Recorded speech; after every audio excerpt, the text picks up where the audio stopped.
بسم اللہ الرحمن الرحیم اعوذ باللہ من الشیطان الرجیم بسم اللہ الرحمن الرحیم الحمد للہ رب العالمین والعاقبۃ للمتقین والصلاة والسلام على إمام الأنبياء والمرسلين وعلى آله وأصحابه وأزواجه وذرياته وبناته أجمعين. قال الله تعالى في القرآن المجيد والفرقان الحميد والعصر إن الإنسان لفي خسر إلا الذين آمنوا وعملوا الصالحات وتواصوا بالحق وتواصوا بالصبر. آمنت بالله صدق الله العظيم. إن الله وملائكته يصلون على النبي يا أيها الذين آمنوا صلوا عليه وسلموا تسليما. الصلاة والسلام عليك يا سيدي يا رسول الله وعلى آلك وأصحابك يا حبيب الله. الصلاة والسلام عليك يا رحمة للعالمين. الصلاة والسلام عليك يا شفيع المذنبين وعلى آلك وأصحابك يا نور على نور. اللهم صل على سيدنا محمد ما اختلف الملوان وتعاقب العصران وكر الجديدان واستقل الفرقدان وبلغ روحه وأرواح أهل بيته منا التحية والسلام وبارك وسلم عليه كثيرا كثيرا كثيرا. يا صاحب الجمال ويا سيد البشر من وجهك المنير لقد نور القمر لا يمكن الثناء كما كان حقه بعد از خدا بزرگ توئی قصہ مختصر. بلغ العلا بکمالہ کشف الدجى بجمالہ حسنت جمیع خصالہ صلوا علیہ وآلہ واصحابہ وبارک وسلم. میرے نہایتی ذی وقار واجب الاحترام بزرگوں، دوستوں اور بھائیوں، اہل علاقہ کے محبین و مخلصین، سالکین و خلفاء بھائیوں، السلام علیکم ورحمۃ اللہ وبرکاتہ.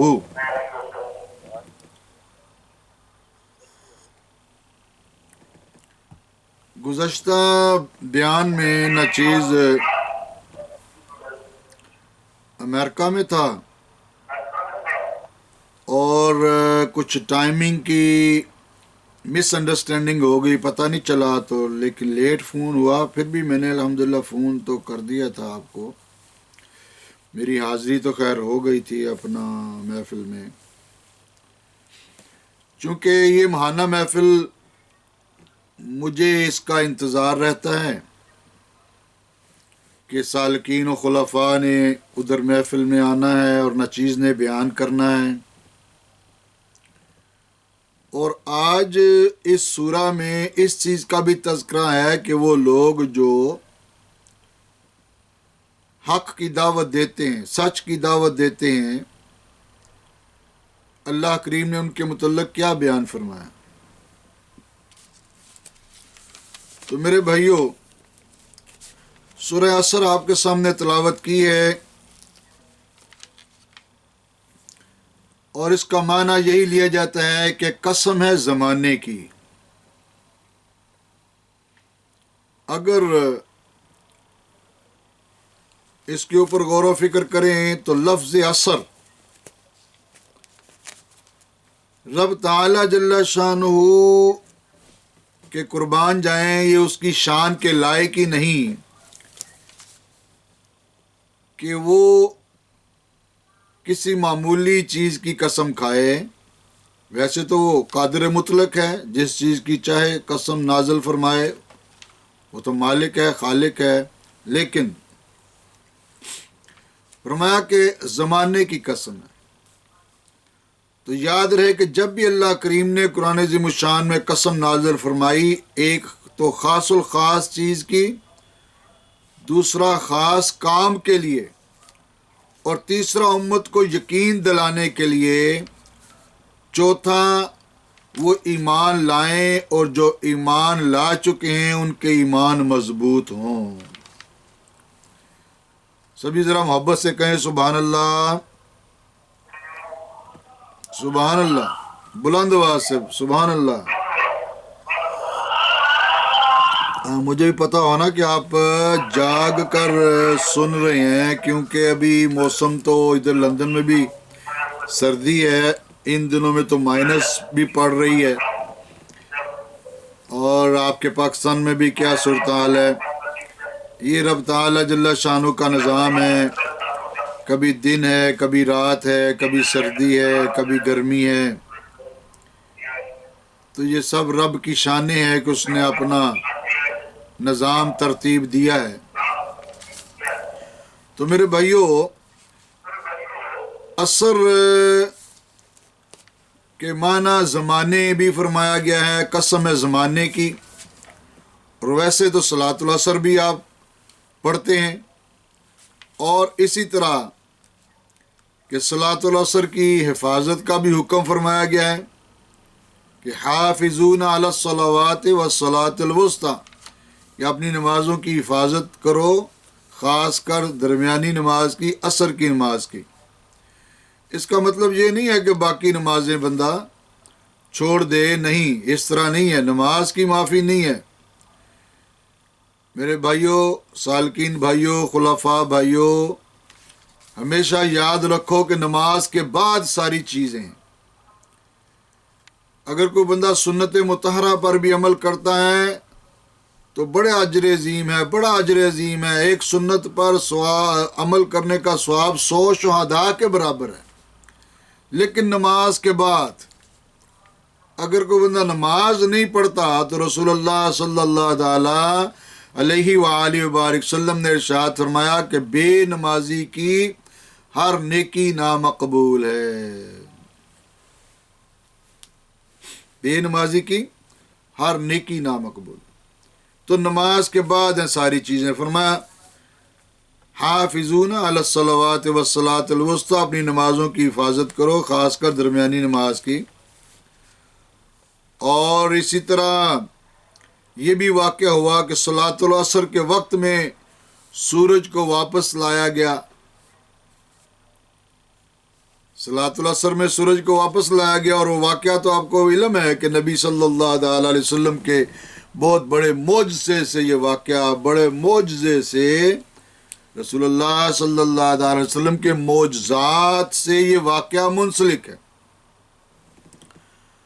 اور یہ نبی صلی اللہ علیہ وسلم کا معجزہ بھی ہے کہ سورج کو واپس لوٹانا۔ ابھی یہ جب الحمدللہ امریکہ کے دورے میں نیو جرسی ایک جگہ پہ پروگرام تھا، تو وہ بڑے اہتمام سے ماشاءاللہ میلاد پاک سالانہ پروگرام کرواتے ہیں۔ تو اس بیان میں ناچیز نے اپنے سنی علماء اکرام کو یہ ایک اوپینین دی، یہ مشورہ دیا کہ بھئی دیکھو، جب بھی آپ بیان کریں تو سب سے پہلے کوشش کیا کریں کہ رسول اللہ صلی اللہ تعالی علیہ وآلہ وبارک وسلم کی ذات گرامی پر درود پڑھنے کی فضیلت میں ایک حدیث بیان کی جائے، ایک سرکار کا معجزہ بیان کیا جائے اور پھر آگے چلا جائے۔ تو نچیز نے یہ سورہ عصر آپ کے سامنے تلاوت کی ہے، اس میں یہ سورج کا واپس لوٹانا وقت عصر میں اس عظیم نبی حضرت محمد صلی اللہ تعالیٰ علیہ وآلہ وبارک وسلم کی ذات گرامی پر درود پڑھتے ہیں اللہ تعالیٰ جل شانہ بھی اور اس کے فرشتے بھی، اور فرمایا کہ اے ایمان والو تم بھی درود پڑھو۔ تو کب سے پڑھتے ہیں، کب تک پڑھتے رہیں گے، اس میں مضارع کا صیغہ استعمال کیا گیا ہے، پڑھ رہے ہیں اور پڑھتے رہیں گے، گویا کہ نہ ختم ہونے والی زندگی اللہ تعالیٰ جل شانہ بھی اور اس کے فرشتے بھی اللہ کے محبوب پر درود پڑھتے رہیں گے۔ امریکہ میں ایک عورت، ہمارے خلیفہ رفیق صاحب ہیں، ان کی زوجہ محترمہ کہنے لگی جی کہ یہ بھی مسئلہ آج آپ بیان کرنا۔ ان کے کرونا میں جو انہوں نے پروگرام کروایا، بڑا اچھا ماشاءاللہ پروگرام ہوا میلاد پاک کا، اور بیان کا بھی لطف آیا۔ تو اس بیان میں بھی بہت ساری چیزیں الحمدللہ بیان کی گئیں، خاص ان میں سے 30 چیزیں نچیز نے ردم میں بیان کی، اس کو تفصیل میں بھی انشاءاللہ لاؤں گا دلائل کے ساتھ، قرآنی آیات اور احادیث کے ساتھ، کہ اللہ کریم کے محبوب کا پھینکنا رب نے فرمایا میرا پھینکنا ہے، اللہ کریم کے محبوب کا ہاتھ رب نے فرمایا میرا ہاتھ ہے، اللہ کریم کا حکم رب نے فرمایا میرے محبوب کا حکم میرا حکم ہے جی۔ تو یہ چیزیں انشاءاللہ وہ 30 چیزیں ہیں، وہ مفصل انشاءاللہ ان کو لاؤں گا ترتیب میں، کمال چیزیں، ایمان تازہ ہو جاتا ہے بندے کا۔ تو وہ زوجہ محترمہ ان کی کہنے لگی کہ کچھ عورتیں کہتی ہیں جی دیکھو یہ کھڑے ہو کر صلاۃ والسلام پڑھنا کہاں پہ لکھا ہے جی۔ ہمارے والد گرامی اللہ تعالیٰ ان کے درجات بلند فرمائے، کروڑ رحمتیں ان کے اوپر نازل فرمائے۔ تو اسی طرح جب وہ حیات تھے تو ہمارے ادھر مارکیٹ میں برانڈت روڈ پہ، وہاں پہ بھی ایک صاحب تھے، تو وہ بھی کہتے تھے جی یہ دیکھیں کہاں لکھا ہے جی کھڑے ہو کے صلاۃ والسلام پڑھنا۔ تو چند ہی دنوں کے بعد 14 اگست تھی، وہ 14 اگست والے دن جناب جب 14 اگست آئی تو سبھی دکاندار مل کے کھڑے ہو کے ملی ترانہ جناب پڑھ رہے ہیں، اور اخباری نمائندوں نے وہ تصویر اتار لی اور اخبار میں تصویر آ گئی۔ تو والد گرامی فرمانے لگے، اس کے پاس لے گئے، بھئی دیکھ تو کہتا ہے کھڑے ہو کے صلاۃ والسلام پڑھنا کہاں پہ لکھا ہے، تو اگر یہ قومی ترانہ کھڑے ہو کر پڑھا جا سکتا ہے تو صلاۃ والسلام کیوں نہیں کھڑے ہو کر پڑھا جا سکتا؟ تو میرے بھائیوں، سب سے پہلی بات یہ ہے کہ درود پاک اللہ کریم بھی پڑھ رہا ہے، اس کے فرشتے بھی پڑھ رہے ہیں، اللہ تعالیٰ نے حکم بھی فرمایا کہ اے ایمان والو تم بھی درود و سلام پڑھو، ہیں جی۔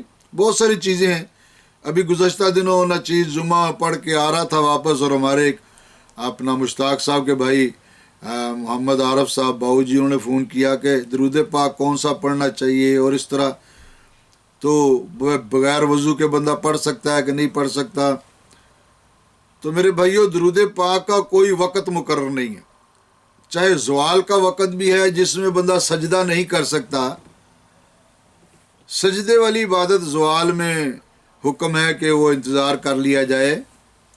درود پاک کا کوئی وقت نہیں ہے، صبح پڑھیں، شام پڑھیں، کھڑے ہو کر پڑھیں، بیٹھ کے پڑھیں، لیٹ کے بھی آپ پڑھ سکتے ہیں، اگر کوئی شرعی عذر ہے تو لیٹ کے بھی پڑھ سکتے ہیں، لیکن تقاضا یہ ہے، محبت کا تقاضا یہ ہے، ادب کا تقاضا یہ ہے کہ درود پاک جب بھی پڑھا جائے کوشش کی جائے باوضو پڑھا جائے، اہتمام کے ساتھ پڑھا جائے، رسول اللہ صلی اللہ تعالی علیہ وسلم کی ذات گرامی کا تصور قائم کرتے ہوئے پڑھا جائے، سنہری جالیوں کا تصور قائم کر کے پڑھا جائے، محبت سے لگن سے پڑھا جائے، کیونکہ رسول اللہ صلی اللہ تعالی علیہ وآلہ وبارک وسلم نے ارشاد فرمایا کہ جو میرا امتی مجھ پر درود پڑھتا ہے اس کا درود فرشتے اللہ کریم نے مقرر فرمائے ہیں کہ وہ مجھ تک وہ درود پہنچاتے ہیں کہ یا رسول اللہ صلی اللہ تعالی علیہ وآلہ وبارک وسلم فلاں بن فلاں نے آپ کی بارگاہ میں درود و سلام پیش کیا۔ اور حدیث پاک میں آتا ہے کہ جو شخص جو میرا امتی محبت سے مجھ پر درود پڑھتا ہے میں خود بنفس نفیس اس کے درود کو سنتا ہوں. اور درود پاک کی فضیلت میں تو یہ بات آ گئی. اور یہ جو بات ہم بیان کر رہے تھے معجزہ کے متعلق، تو صلاۃ العصر جب رسول اللہ صلی اللہ تعالیٰ علیہ وآلہ وبارک وسلم مدینہ المنورہ میں تشریف فرما تھے، وہ رد الشمس چیز نے جگہ دیکھی ہے. ایک تو شق القمر جگہ ہے نا وہ مکہ پاک میں، رد الشمس جگہ ہے مدینہ المنورہ میں. تو سعودی حکومت کو تو چاہیے یہ تھا کہ اس کو ایک محل کی طرح خوبصورت جگہ بنا دیتے کہ اللہ کے محبوب علیہ الصلوۃ والسلام نے سورج کو اپنی انگلی کے اشارے سے واپس موڑا،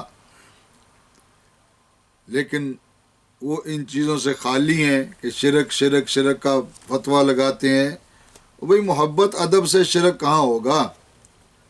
محبت کرنے سے ادب کرنے سے شرک نہیں ہوتا.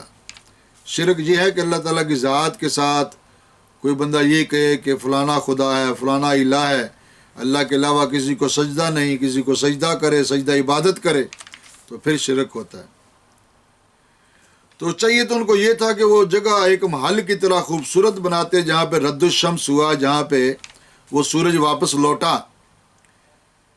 رسول اللہ صلی اللہ تعالیٰ علیہ وسلم تشریف فرما تھے، حضرت علی رضی اللہ تعالیٰ عنہ بھی تشریف فرما تھے، اور نبی صلی اللہ تعالیٰ علیہ وسلم ذرا استراحت فرمانے کے لیے، اپنی تھکاوٹ کو دور کرنے کے لیے مولا علی شیر خدا رضی اللہ تعالیٰ عنہ کے تھائی مبارک پر، ران مبارک پر اپنا سر مبارک رکھ کے، آپ کی گود میں اپنا سر مبارک رکھ کے آرام فرما رہے تھے. اب دیکھو نا ادب کا تقاضا کیا ہے. ادھر نماز فرض ہے، اللہ کا حکم ہے، ادھر یہ بھی فرمایا گیا ہے کہ نماز عصر کو جو ہے جس کی عصر کی نماز چھوٹ گئی اس کے عمل برباد ہو گئے، جس کی عصر کی نماز چھوٹ گئی اس کا گھر بار مال و دولت لٹ گیا. اب وہ مولا علی شیر خدا رضی اللہ تعالیٰ عنہ جن کے متعلق فرمایا گیا نا مدینۃ العلم وعلی بابھا، میں علم کا شہر ہوں اور علی اس کا دروازہ ہے. کیا انہیں یہ ساری چیزیں علم نہیں تھی کہ نماز نکل رہی ہے، نماز فرض ہے، اللہ کا حکم ہے؟ یہ بھی عرض کر سکتے تھے کہ یا رسول اللہ صلی اللہ تعالیٰ علیہ وسلم میں نماز نہیں عصر کی پڑھی، میری نماز عصر کی نکل رہی ہے، تو ذرا مہربانی فرمائے. نہیں، اس طرح نہیں کہا. انتظار کیا کہ اللہ کے محبوب علیہ الصلوۃ والسلام مولا علی شیر خدا رضی اللہ تعالیٰ عنہ کی گود مبارک میں آپ کی ران مبارک پر سر رکھ کے آرام فرما رہے ہیں، استراحت فرما رہے ہیں. ادب کا تقاضا یہی تھا اور یہی کیا انہوں نے کہ اپنے بدن کو جنبش تک نہ دی کہ اللہ کے محبوب کے آرام میں خلل واقع نہ ہو جائے. نماز نکلتی ہے نکل جائے، پرواہ نہیں کی. ادب کا تقاضا یہ ہے کہ اللہ کے محبوب کی بات تھی نا. لیکن ہمارا لوگوں کا کیا حساب ہے؟ مسلمانوں کا روپے کے پیچھے 2 روپے 10 روپے 20 روپے 100 روپے کے پیچھے، گاہک کے پیچھے ابھی آنا ہے اس نے نہیں آنا نماز چھوڑ دیتے ہیں. نماز ابھی گاہک گھر میں بیٹھا ہوا ہے، اس نے آنا ہے نہیں آنا اس کے انتظار میں ہی نماز چھوڑ دی ہے. واہ بھائی واہ، اللہ اکبر. نہیں، اسی لیے میرے بھائیوں یہ فرمایا گیا کہ انسان گھاٹے میں. یہ جو آیا کہ سورہ مبارک آپ کے سامنے تلاوت کی ہے، انشاءاللہ اس کا ترجمہ اور تشریح آپ کے سامنے بیان کرتا ہوں.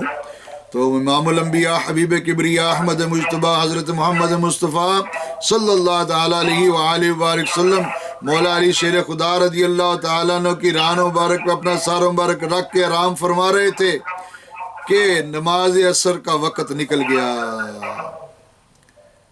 اب محبت بھی قائم رکھنی تھی، ادب بھی قائم رکھنا تھا. ادب کا تقاضا بھی تھا، بدن کو جنبش بھی نہیں دینی تھی، لب کشائی بھی نہیں کرنی تھی، زبان سے کوئی لفظ بھی ادا نہیں کرنا تھا. ادب کا تقاضا تھا. نماز نکل گئی. امام الانبیاء حبیب کبریاء احمد مجتبیٰ حضرت محمد مصطفیٰ صلی اللہ تعالیٰ علیہ وآلہ وبارک وسلم جب استراحت سے بیدار ہوئے تو دیکھا کہ مولا علی کی آنکھوں میں آنسو ہیں. پوچھا یا علی کیوں، کیا بات ہے؟ تو عرض کرنے لگے یا رسول اللہ صلی اللہ علیہ وسلم میری عصر کی نماز نکل گئی ہے، میری عصر کی نماز کا وقت چلا گیا۔ اللہ کے محبوب علیہ الصلوۃ والسلام نے اپنی انگلی کے اشارے سے سورج کو حکم دیا، سورج کو امر فرمایا، اشارہ کیا، اور واپس مقام عصر پر سورج آیا، اور مولا علی شیر خدا رضی اللہ تعالیٰ عنہ نماز عصر ادا فرمائی اور سورج غروب ہوا۔ یہ والعصر کی اللہ تعالیٰ قسم جو کھا رہا ہے، یاد رکھیں اللہ تعالیٰ کسی معمولی چیز کی قسم نہیں کھاتا۔ جسم کو رب تعالی جب تعالیٰ جل شانہ نے اپنے قرآن میں نازل فرما دیا وہ معمولی نہیں ہے۔ والعصر قسم ہے زمانے کی، وقت عصر کی، نماز عصر کی۔ اس کا مطلب یہ ہے کہ عصر کوئی معمولی چیز نہیں۔ ڈوبا ہوا سورج واپس آ گیا، اور اسی لیے اس خاص وقت میں ذکر و اذکار کی کثرت کرنے کا حکم اللہ تعالیٰ نے فرمایا ہے کہ سورج ڈوبنے سے پہلے میرے ذکر کی کثرت کرو۔ اس لیے اولیاء کرام جو ہیں اولیاء کرام اور کاملین عصر کی نماز کے بعد ختم خواجگان جو ہے وہ ترتیب دیتے ہیں، اور عصر سے مغرب تک کچھ نہ تناول کرنا، ذکر اذکار میں رہنا، اس کا اجر کیا ہے؟ روزہ رکھنے کے برابر اس کا اجر فرمایا گیا۔ اور اس سورہ کے نزول کے بعد مسلمہ کذاب نے عمرو بن عاص کو گستاخانہ جملوں سے اس صورت کا مقابلہ کرنے کی کوشش کی، کیونکہ وہ تو جھوٹا تھا۔ جھوٹے ہی حق کو جھٹلاتے ہیں نا، جو سچے ہیں وہ تو تسلیم کرتے۔ تو ایک جملہ اثر و رسوخ بھی استعمال کیا جاتا ہے تعلقات کی، تعلقات، اثر و رسوخ تعلقات کے معنی میں، اور ہم اثر لفظ استعمال کیا جاتا ہے کہ ایک درجے پر فائز ہونا۔ تو اللہ کریم کی آیت کا کوئی بھی کچھ بھی مقابلہ نہیں کیا جا سکتا۔ سبحان اللہ۔ تو بخاری شریف میں امام محمد بن محمد البخاری رحمۃ اللہ علیہ نے 2 حدیث مبارکہ بخاری شریف میں رقم کی ہیں۔ یہ فرمایا کہ رسول اللہ صلی اللہ علیہ وسلم نے ارشاد فرمایا جس کی عصر کی نماز چھوٹ گئی اس کے عمل برباد ہو گئے۔ پھر دوسری حدیث ہے جس کی عصر کی نماز چھوٹ گئی اس کا گھر بار مال و دولت لٹ گیا۔ تو کیا فرمایا جا رہا ہے؟ قسم کے ساتھ، قسم ہے زمانے کی، اور زمانہ تو پھر رسول اللہ صلی اللہ علیہ وسلم نے کیا فرمایا کہ میں ہی زمانہ ہوں۔ زمانے کو برا نہ کہو کہ میں ہی زمانہ ہوں۔ تو اس کا مطلب زمانے میں 3 حالتیں آتی ہیں، کیا؟ ماضی، حال اور مستقبل۔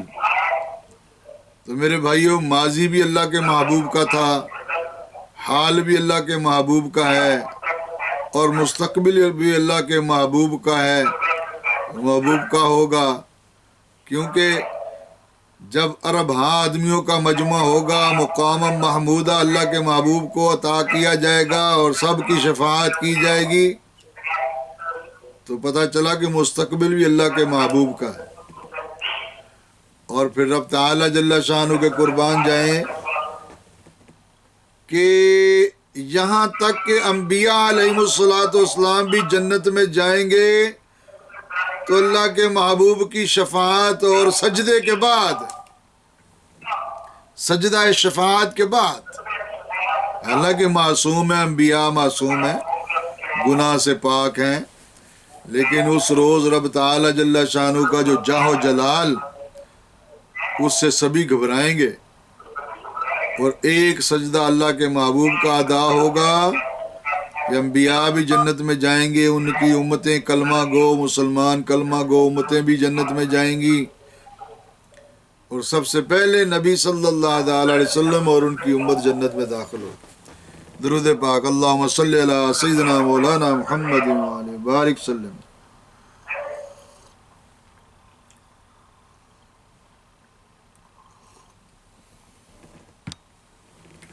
تو میرے سالکین و خلفاء بھائیوں، اب یہ تو پتہ چل گیا کہ رب تعالیٰ جل شانہ نے قسم سے یہ بات بیان فرمائی، اور پھر آگے کیا فرمایا؟ والعصر ان الانسان لفی خسر، کہ بے شک انسان گھاٹے میں ہے۔ کون سا انسان گھاٹے میں ہے؟ وہ جو سرکش ہے، جو نافرمان ہے، جو بے عمل ہے، جو بے نمازی ہے، جو وقت کی قدر نہیں کرتا، جو صحت کی قدر نہیں کرتا، اللہ تعالیٰ کے احکامات کی قدر نہیں کرتا، رسول اللہ صلی اللہ علیہ وسلم کے ارشادات کی قدر نہیں کرتا، سنت سے خالی زندگی گزار رہا ہے، گناہ کی زندگی، جھوٹ دھوکے فراڈ کی زندگی گزار رہا ہے، اور ایک کافر ہو کر زندگی گزار رہا ہے، تو وہ گھاٹے میں ہے۔ ان الانسان لفی خسر، بے شک انسان گھاٹے میں ہے۔ قسم کھا کے فرمایا جا رہا ہے۔ پھر آگے کیا فرمایا؟ الا الذین آمنوا وعملوا الصالحات، مگر وہ لوگ گھاٹے میں نہیں ہیں جو ایمان لائے اور اچھے اعمال کیے۔ آج سنت طریقے کو سمجھے ہی نہیں کچھ جا رہا، اور یہ کہتے ہیں سنت ہی ہے نا بھائی، سنت ہی ہے نا جی، کون سا فرض ہے؟ وہ اللہ کے بندے، اللہ تجھے ہدایت دے، سنت میں تو فرض بھی آ جاتا ہے، واجبات بھی آ جاتے ہیں، اور سنت طریقہ پھر اللہ کریم نے اس کو پریفرنس دیا ہے، اس کو اہمیت دی ہے، اس کو کامیابی کی راہ بتایا ہے، تو تیرے نزدیک سنت طریقہ کوئی معنی نہیں رکھتا؟ یہودیوں کا طریقہ اختیار کر کے تو خوش ہوتا ہے، اس کا مطلب یہ ہوا، کیا مطلب ہے تیرے ایمان لانے کا؟ کیا مطلب ہے؟ انسان اے دنیا کے اوپر زندگی گزارنے والے، تیرا کلمہ پڑھنے کا مقصد کیا ہے؟ مطلب کیا ہے؟ کیا تو نے کلمہ اس لیے پڑھا ہے کہ یہودیوں کا طریقہ اختیار کرے؟ کیا تو نے کلمہ اس لیے پڑھا ہے کہ اللہ کے محبوب علیہ الصلوۃ والسلام کی سنت کو کاٹ کر کوڑے میں پھینک دے؟ اس لیے کلمہ پڑھا ہے؟